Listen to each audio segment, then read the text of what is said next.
But that's super interesting, the Chinese connection that you have. And how did you always been so interested in the China culture, or is that something that grew on you? Is because you went to live there, so you go involved in the Chinese culture, or is it something Yeah. that you always had? I have to say that I had it from my childhood somehow. Hmm. It's my grandfather had been to China for 30 years, so I had a connection, a familiar connection, but Ah, this is only okay. one hand. And later, it was not like that. I wanted to go to China always, but I had a Hmm. connection at least. And then after studying, or I just finished my studies, and I found out that I like to work with the line as a Hmm. basic graphics.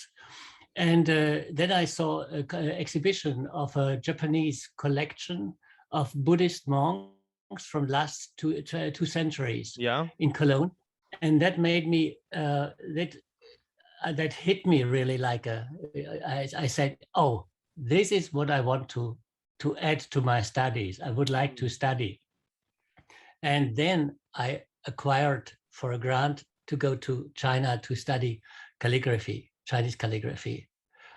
Japanese would also have been possible, but because I had this family roots, I thought, it's good to go to the Hmm. mother country of Yeah. calligraphy, to go to China.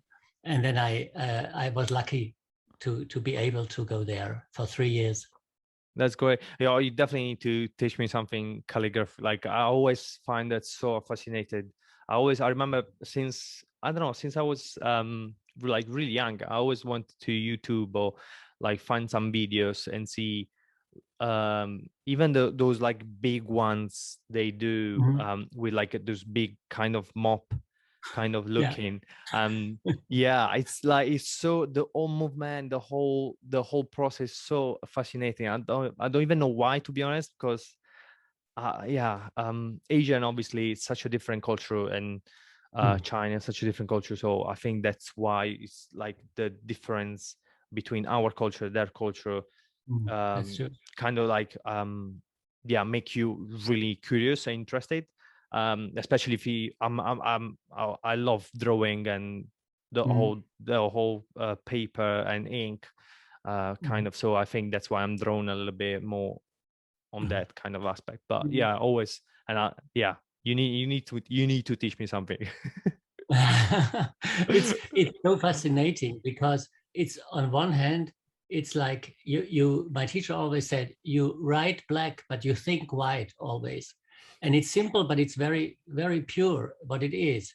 It's the relationship of the lines, and the lines, the space in between lines, the black and white relationship Hmm. in one character, and also in relationship to the other character, and even more in the rhythm of the whole sheet. Yeah, what you do Yeah. with the whole writing. And so because you cannot correct it, you cannot go again. So you have to do it once, and then it's at the moment.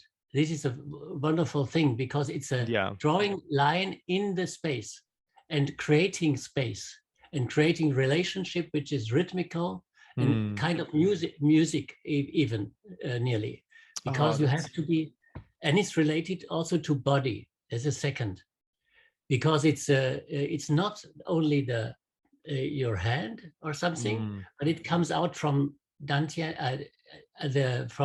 from your body, the chi, or the the yeah. spirit goes. It's really a connection. It's not, and I'm not esoterical at all. Yeah, I'm very normally a very logical, but here it's a power that comes, or a direct connection of the brush and you as a person, as a body, as a brain, as everything. Yeah, Yeah. and you show everything, and this is interesting. Yeah, of course there is a lot of technical things to learn. Yeah, this is takes Yeah. time, but the other thing also what we can learn is that you listen to yourself Mm. too while making the line. And also then in the end you learn about rhythm and in the whole sheet and putting it on the wall, or even, and this drove me to installation work with lines in space, Yeah. in outdoor space and indoor space.